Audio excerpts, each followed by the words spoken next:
بسم اللہ الرحمن الرحیم۔ السلام علیکم، میں ہوں سلیمان سید اور آپ دیکھ رہے ہیں میرا یوٹیوب چینل۔ ناظرین، ہم جس دور میں جی رہے ہیں وہ سائنس اور ٹیکنالوجی کا دور ہے۔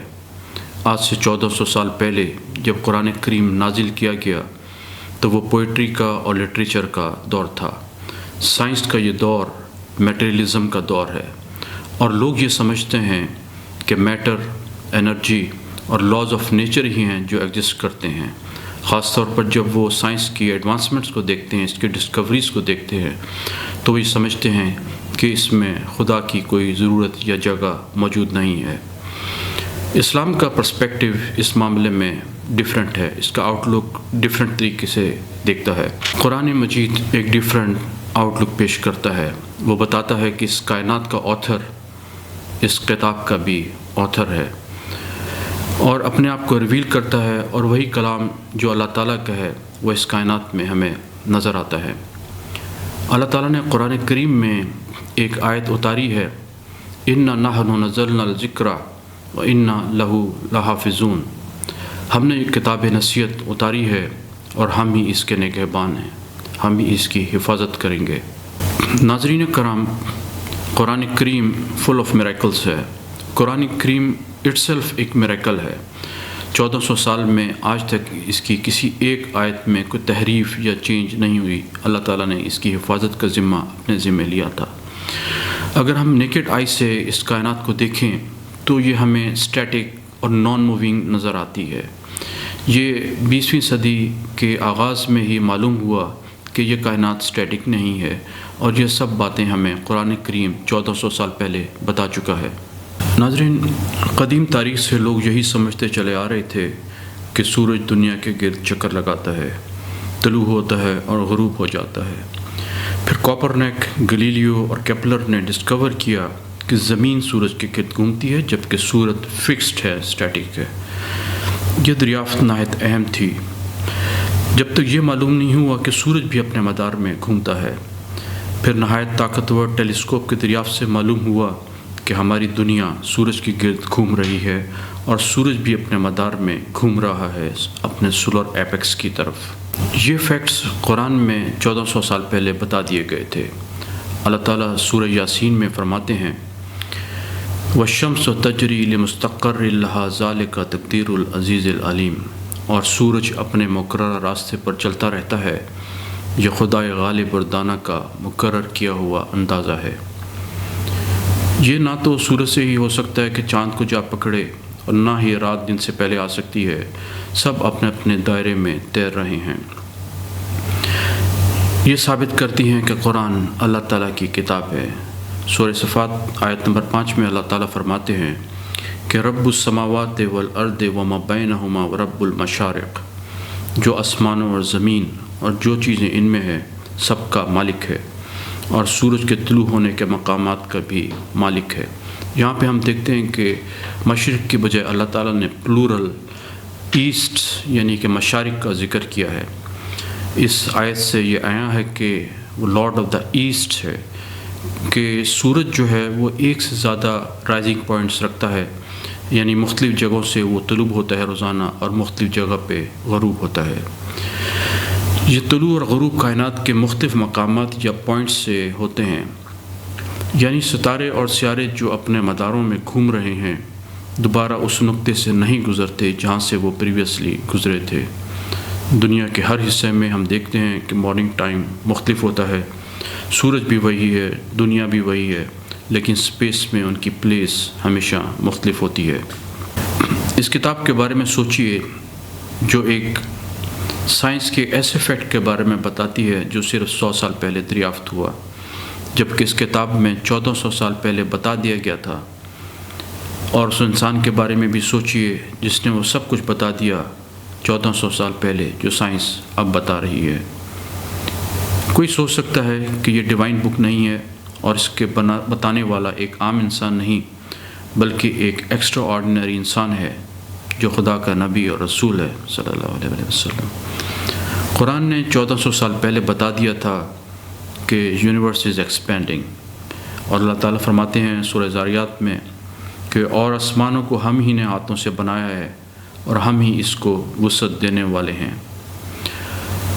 20ویں صدی کے شروع میں صرف ایک ہی ویو تھا، اور یہ ویو بتاتا ہے کہ یونیورس ایک اسٹیٹک سٹرکچر رکھتی ہے، اور یہ یونیورس کی بگننگ سے ایسا ہی ہے۔ 20ویں صدی کے شروع میں کسی سائنٹسٹ نے یہ مینشن نہیں کیا کہ کائنات وسیع ہو رہی ہے یا پھیل رہی ہے، حتیٰ کہ یہ کسی کے وہم و گمان میں بھی نہیں تھا۔ 20ویں صدی کے شروع میں رشین فزسسٹ الیگزینڈر فریڈمین اور بیلجیم کے کوسمولوجسٹ جارج لیمیٹر نے بتایا کہ کائنات مستقلاً ایکسپینڈ ہو رہی ہے۔ یہ فیکٹ 1929 میں ایک بہت جائنٹ ٹیلیسکوپ ایڈورڈ ہبل نے جس کے ذریعے دیکھا اور آبزرو کیا کہ یہ کائنات ایکسپینڈ ہو رہی ہے اور مستقل ایکسپینڈ ہو رہی ہے فرام دا بگننگ۔ یہ ایک بہت بڑا بریک تھرو تھا، اور سائنس کنفرم کرتی ہے قرآن نے جو 1400 سال پہلے ہمیں بتایا تھا۔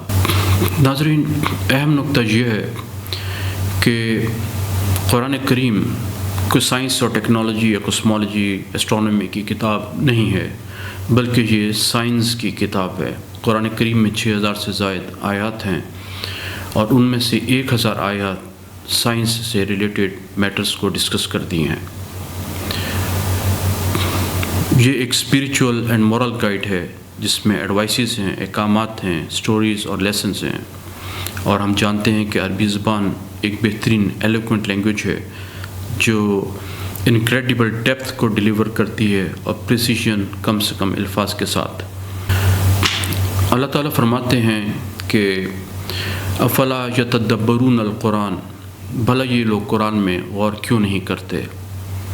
قرآن میں حکمت ہے، دانائی کی باتیں ہیں، ایڈوائسز ہیں، میسیجز ہیں، موریلٹی ہے، ہر چیز اس میں موجود ہے۔ ناظرین، ہم جانتے ہیں کہ فرعون ایک ظالم بادشاہ تھا، اور اس نے بنی اسرائیل کو غلام بنایا ہوا تھا۔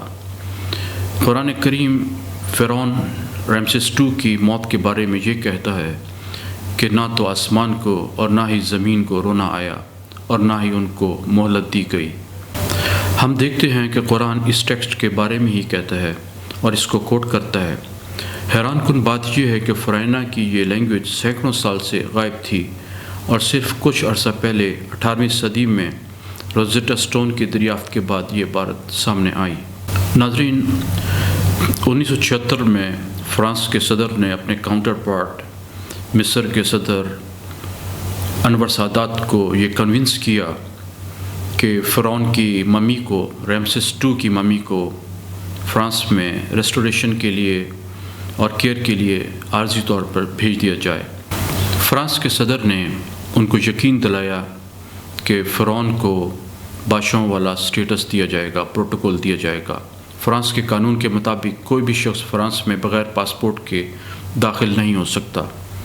فرعون کے لیے پاسپورٹ بنوایا گیا، اور ایک کارگو پلین کے ذریعے پیرس کے ایئرپورٹ پہ جب فرعون کی ممی اتری تو کیبنٹ کے منسٹرز اور ریپبلکن گارڈ اور ان لوگوں نے ان کا ریڈ کارپیٹ ویلکم کیا، ان کو پروٹوکول دیا۔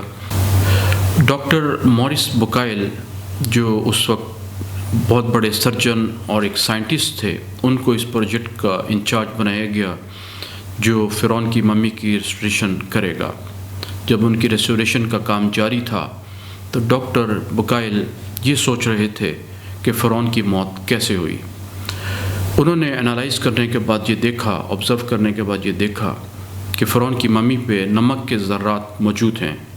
انہوں نے اس سے کنکلوڈ کیا کہ فرعون ڈوب کر ہلاک ہوا تھا، اور فوری طور پر اس کی لاش کو نکال کے اس کو ممیفائی کیا گیا۔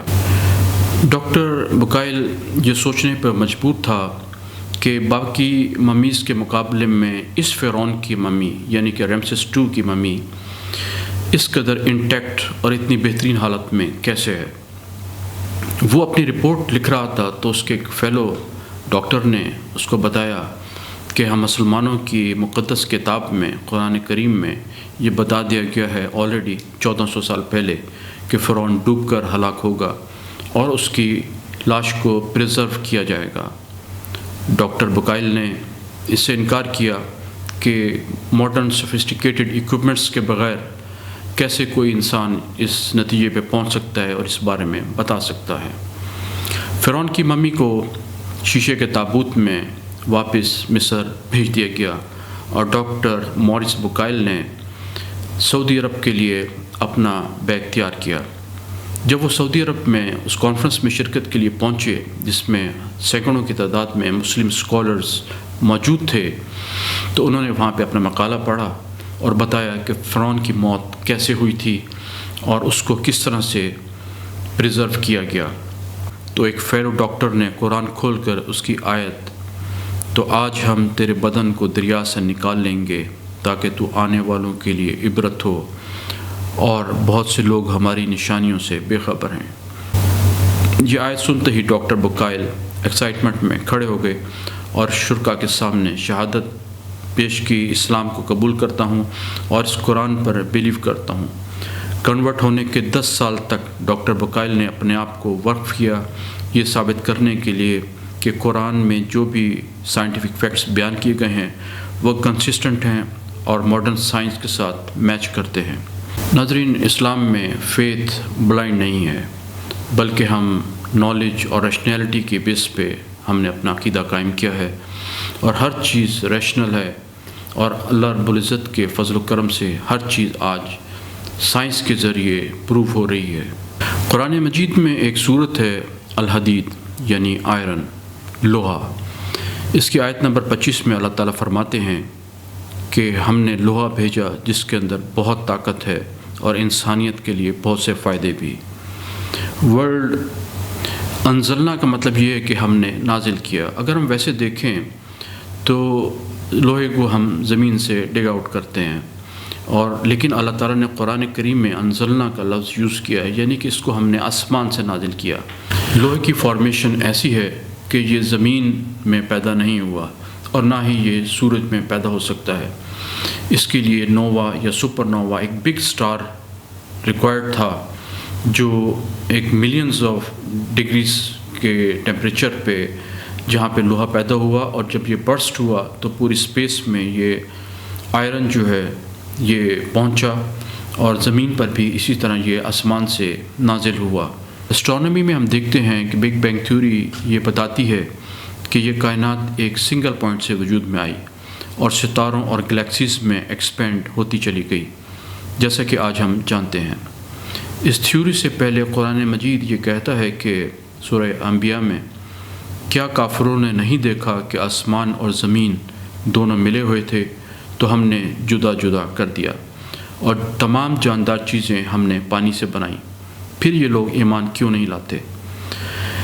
اسی طرح کائنات کو وسعت دینے کے لیے بھی اللہ تعالیٰ نے فرمایا کہ آسمانوں کو اور ہم نے ہی ہاتھوں سے بنایا ہے اور ہم ہی اس کو وسعت دیتے ہیں۔ ناظرین، اسی طرح ماؤنٹینز کے بارے میں قرآن کریم یہ فرماتا ہے کہ اس کے پیکس ہیں، یعنی کہ اس کے روٹس ہیں۔